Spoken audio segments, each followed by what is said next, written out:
What a memory, isn't it? Very unlike me. Ladies and gentlemen of the press, just a few words. I won't delve into the legality of this saga, the Lowell saga, too much. I will take the political angle. The whole case rested on the conflicting, confusing and contradictory elements in the European law, Article 10 and Article 17, diametrically opposed. Now, Justice Mr. Quintano cited the Anne Webber report, which Emmy did not delve into. I read the report with great care and attention. It's a 105-page report which encapsulates the various contradictions and elements in the law. I've read it. And all I can say, I'm not a legal expert like Emmy, all I can say is that Justice Quintano, the Constitutional Court, had ample space, an ocean of space to exonerate us. But it didn't. But it had all the space in the world, precisely because, since Justice Quintano mentioned the Webber report, precisely because Anne Webber says that politicians have even more ample freedom to speak their minds, because politics are the destiny of peoples. And if politicians are shackled, muzzled, then obviously we're heading towards tyranny. So politicians, according to the very Anne Webber report cited by the Constitutional Court, bestows greater freedom of speech to politicians. Now, having said that, I am a politician.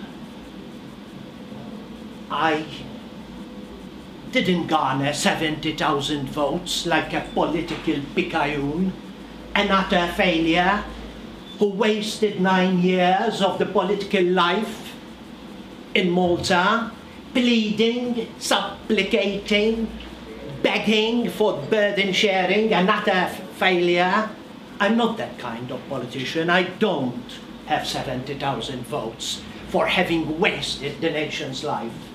I have a few thousand votes, but these few thousand votes are the conscious voters, those who understand the real issues at stake, those who see this nightmarish future looming ahead of us for our children, our progeny. It's those kind of voters that we have, and support us, who support us. And we cherish those voters because we know the quality of those voters. So, as a politician, a modest politician, who speaks the truth, who says what he means and means what he says, I too am a politician. And so, I'm liberty too. I am entitled to even greater leeway in the realm of freedom of expression.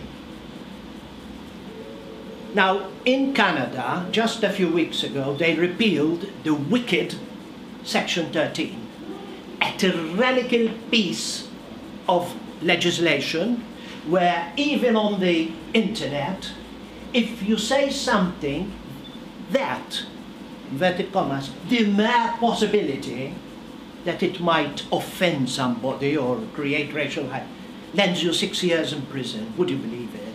And Canada went through this for years and years, some 8 years, I think. Scores of people were jailed for having written the most political opinions on the internet. Now, Canada repealed this Section 13 the other day. And Canada is fighting and winning, the people of Canada, real libertarians, not liberals, those tyrants, modern tyrants. They're the fascists, the liberals, they're the worst fascists.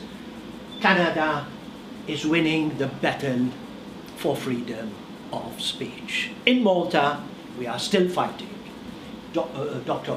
Paul Fromm, a leading patriot in Canada, our equivalent to Dr. Remy Bezzina, who was instrumental in repealing this atrocious piece of legislation, along with Doug Christie, who unfortunately died a couple of weeks before the repeal sentence. Unfortunately, he missed it. Dr. Paul Fromm will be visiting us in Malta later on today because he follows us very, very closely, and he's our guest. He will come here and talk to the press. We'll inform you so that you will meet him as well. Now then, politics. The Prime Minister, our new Prime Minister, with whom there is great sympathy, I must say, this pushback policy, we said it at Safi, I mean, years ago, you know, it finally reached mainstream politics, but we said it at Safi, pushback. Somebody mentioned it now, and of course the whole media, the Jesuits, the NGOs, frustrated ugly women, enough to turn you gay, they all paid at him, you see. Now, the Prime Minister in Italy, and he mentioned it many, many times, and I consider this a political mistake. Let me explain. He says that Libya is the solution, if not part of the solution, he says. It's not the problem. No. I beg to differ. Libya is the problem. Always has been the problem. They were never grateful for whatever we did for them. Well, since the gunboat date, oil, right down to the contempt they treat our politicians. Libya can't be the solution for one simple reason. Because the Libyans, as is their culture, are all from top to bottom on the take. How can you police the Libyan border, south border, when the police are on the take and they look the other way while the trucks are moving towards the Mediterranean? You have to be realistic, you see. One has to be realist in these matters. But Libya will never police its borders, perché è una cosa culturale. They're all on the take. So, the solution is very simple. The solution is for Malta to establish open embassies in Somalia, Mali, Sudan. Not big embassies like our Brussels monstrosity that costs, no, just a room, a one-horse operation as we call it. You see, that's all we need, stamping passports. Passports come here, we put them in their pockets, off you go to Somalia, I've got a passport now. That's so simple. We open one-horse operation embassies in these countries, who, incidentally, now are not at war at all. Somalia has been recognized by the UNHCR, by America, Britain, France, Germany. They've got a boom, a building boom going on in Somalia. Why should we have thousands of Somalians here, scrounging, milking us, our welfare system, our free hospitals, operations costing thousands of pounds, equipment, free schooling when they never ever contributed a cent. This is the solution.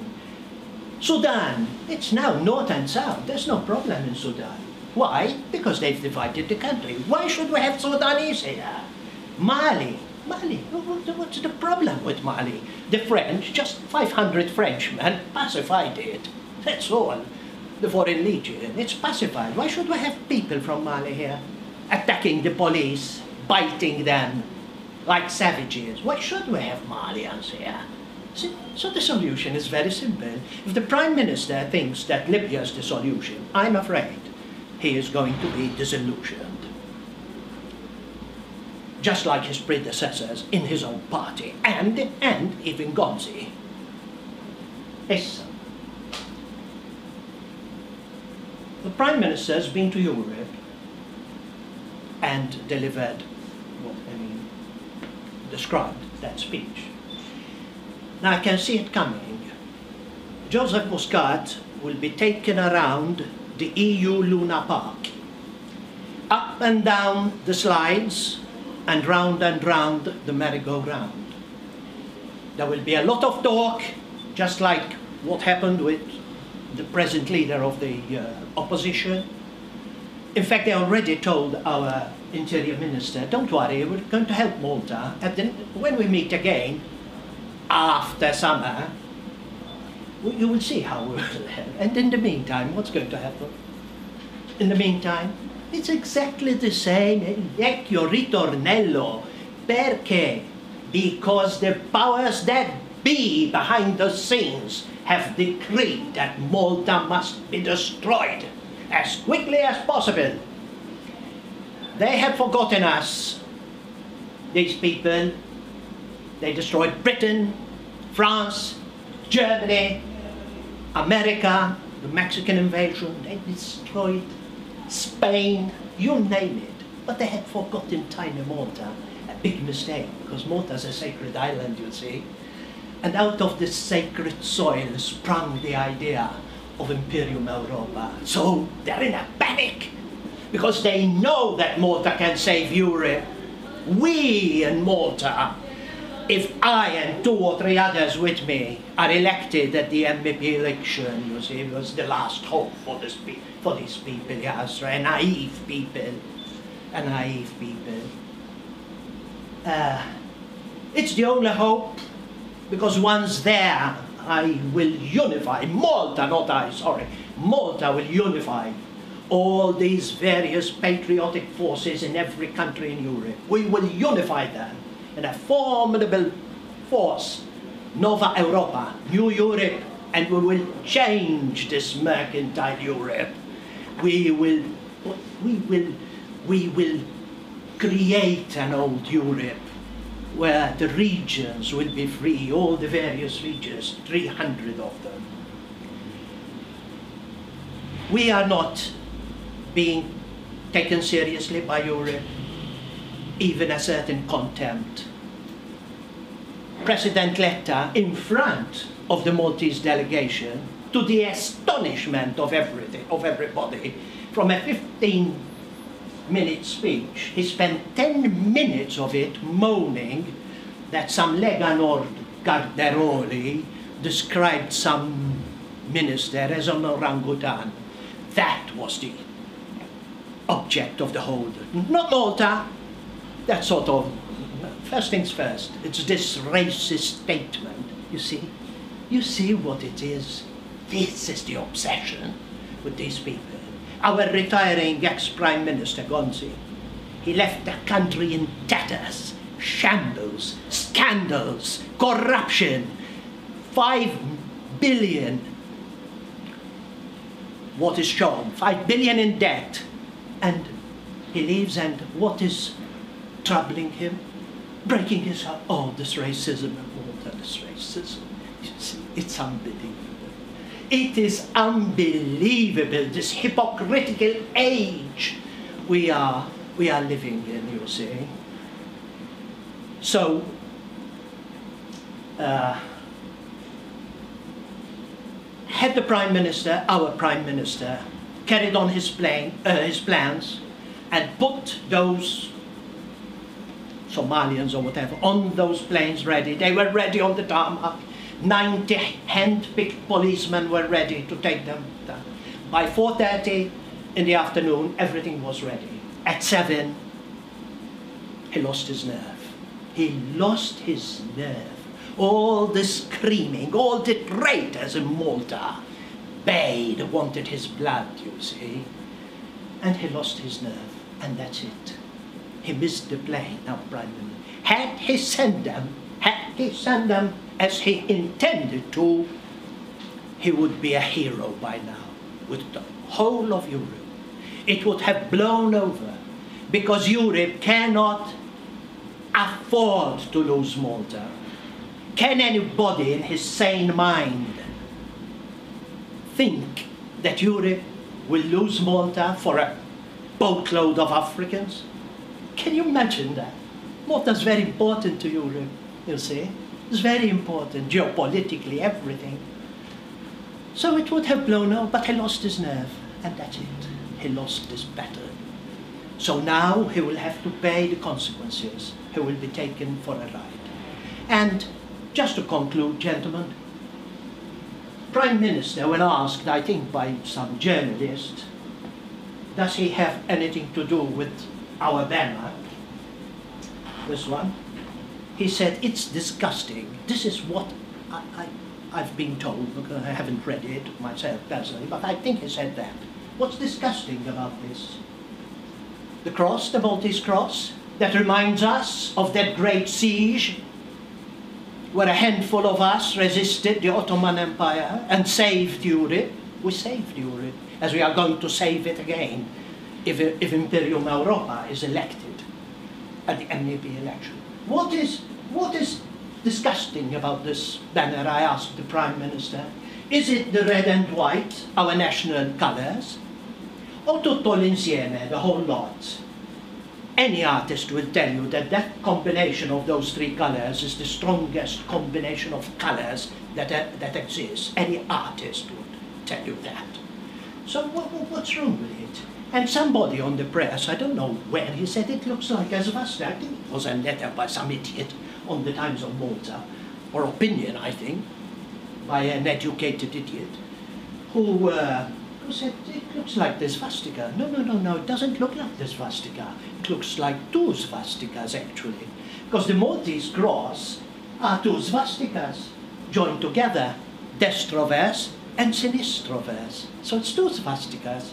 And the swastika, for the information of all, for those who think they are educated, but all they have is a veneer of Reader's Digest education, the swastika is the oldest symbol known to man, 10,000 years old. In those times when men lived in attunement with nature, in those times with no pollution, where the skies were clear, and there was no Pepital Pipa on Charabanc every Friday, in those times people used to gaze at the stars and observe the swirling galaxies, you see, and that's how the swastika came to being. So what shall we do, I asked the Prime Minister? Act like the Taliban's, with a hammer in hand, and smash that unique, supremely unique Malta stone, that indented spiral here at the museum, because it's a proto-swastika. Proto. Shall we smash it? Or smash the bathrooms at the Roman villa, because they are a swastika design, you see? No, Mr. Prime Minister, we of Imperium Europa are very proud to have created this banner ourselves. We're very proud, and we can keep it. And we're going to keep it and treasure it. And people from all over the world are ordering it now, because they see it as a unifying banner, uniting all Europeans around the world. We are proud of it, and we're going to keep it. The Prime Minister can keep the Malta Labour Party emblem, that cross between a torch and a strawberry ice cream. That's all, gentlemen. Let's go.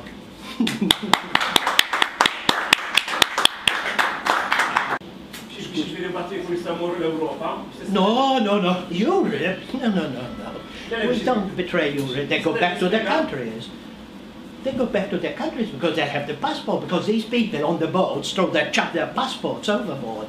So we will have an embassy in Somalia and Sudan, stamping passport, Somalian passport, Sudanese passport. It's only on. Of course. They're free country. Listen, terrorism, 3,000 dead in America. Towers, Twin Towers. Do we have American refugees here? London, underground system, Jew. Spain, again. Everywhere, terrorism. Do we have refugees? Of course, an odd bomb here or there, these fuzzy-wuzzies they did in Somalia. Of course there might be a bomb explosion. It's a vast country, Somalia, you know. There might be, beyond the hills, some explosions. So you use that as a pretext to, of all places in the world, come to a tiny rock in Malta, because you have a bunch of 50 traitors who welcome you and coddle you and shower you. Of course, it's a simple solution. A one-horse operation, please, if you could, a one-horse operation.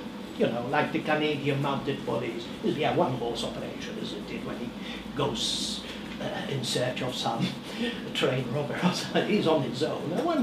A one-horse operation, that's all. Yes, just some big passports, we'll send them back. And Europe can pay for it, of course, if they are so keen on helping us. That is the solution, not Libya. Libya will never be a solution because of its culture. It will take 100 years for the Libyans to catch up. Dwar il-pushback, kif tajt speċi il-Prim Ministru, però jekk kien hemm deċiżjoni tal-Qorti Ewropea, kif tista' Malta? Good question. Good question. Tell you what. Kibolla zbolla. Europe enacted these laws under pressure from, I won't mention it, I don't want to start another court case. You know who. So we adopted these tyrannical laws that fly in the face of hundreds of years of jurisprudence. When man liberated himself, he could challenge the authority of kings and so on. Well, these laws were enacted. They can be repealed, like Canadian Section 30. It's been repealed. That is why it's important for Imperium Europa, Norman Lowell, and 2 or 3 others with him to go to Europe, because we'll repeal these hateful laws. These are hate laws in the true sense of the word. So it's very important, because if we are elected, myself and 2 or 3 others with me, per proporzionalità con il territorio, we will be entitled by right to lead this group, Nova Europa. I've been to various conferences. I was told, you will lead the group, Norman, but you must get elected. I tell them, it's our people, you know, unfortunately. But we have to be elected, and we'll save this nonsense, because we'll repeal these laws, you see. They will be defended, these laws. By who? Lawyers, of course, the prime culprit. 69 lawyers against the Prime Minister. Why? There's money in it.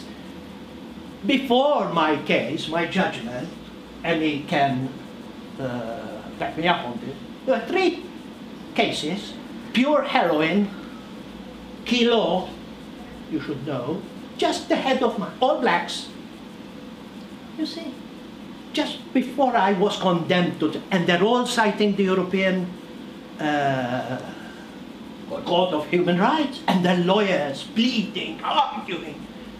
Criminals, heroin, 1 kilo of pure hemp in one case. All blacks. Now, so the lawyers who defended them so passionately, who's paying them? Who's paying these lawyers? Where do they get the money? Of course, where do they get the money? From the EU, of course. Yeah, so there's business, you see, it's big business, this thing. Ask the NGOs, ask the Jesuits whether this racket of immigration is good business. Of course it's good business. And the people pay, and the people pay not only in money, but in social problems and so on. So in that side of it, we back our Prime Minister when he said we're facing problems, and of course we know that. We said it years ago at Safi. So this is it. Kibolla's bolla. Once I am in Europe, I'm going to say this, and you know I mean what I say. One of my unfortunate traits is that I am consistent. I'm not a politician in the strict sense of the word. Once I am there, all this nonsense will have to stop, because we will change Europe and will repeal. Our first move will be to repeal these hateful laws, where in Britain you can't even murmur anything. You'll be hauled to the police station in Britain. It's the worst police state in the world. It's a gulag. Britain is a gulag, you see. You can't even murmur, show anything, because they'll hold you for a racial hate. No, no, no, no, no. We're going to free our people. Imperium Europa. We're going to free myself, my friends, if they are elected together with our European. We have friends all over the world. Don't think that. Jekk il-ġaħan Malti ma jasalx jeleġik fil-Parlament Ewropew, tikkonsidra li tikkontesta f'pajjiżi Ewropej oħra? Good question. Jekk our people, naive people, do not elect us, first of all, they can enjoy the results. And their children. One thing. Secondly, I can offer myself in many. I only have to ask, you know, I'm received everywhere with great respect. Għaxumma l-Ewropej, Europeans, have this mystical notion of Malta. We have friends everywhere, Greece, Italy.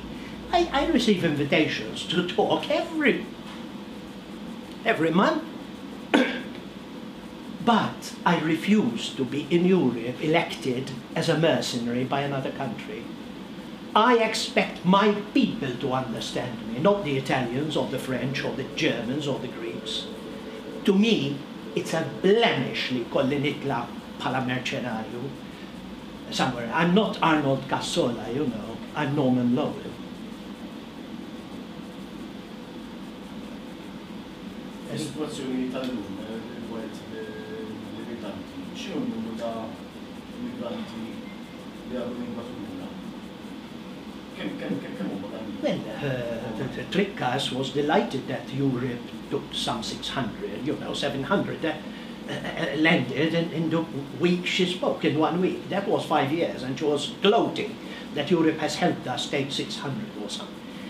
And nobody knows how many are here. I've met people at Malta Shira down in the south, you know, I go to Shira, somewhere there. And they tell me, Norman, we see them in the early morning coming up by boat, silently, and they walk off. And nobody notices, you see, so we don't know. And we phone up the police. By the time the police come, that disappeared, because they've got a van waiting, you see. It's all organized. I've heard this so many times, because we have friends as well, you know, who keep us informed. But nobody knows how many of them are here, you see. And our people, to be economic, as you know, l-ekonomija għal più basso livello, għax it's not an economic problem, or it's a cultural problem, di sentilfu l-kultura tagħna. But to speak economically, they are forcing our youngsters, one, to compete for the lowest wages, below the minimum wage, inkella jitlaq, għax indaħħal 2 u 3 minnhom, and not only that. They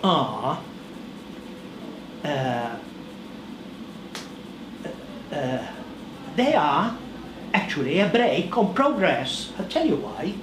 Because for a businessman who cares only about his profit and to hell with the country and our people, a businessman, if he's a rubbish collector, would rather employ 4 of these than invest in a super modern Swedish truck where everything is done properly, the collection of rubbish, but they cost a lot of money, these things, because they are specialized vehicles. So the traitorous businessman makes a better deal employing these with peanuts, you see, rather than investment.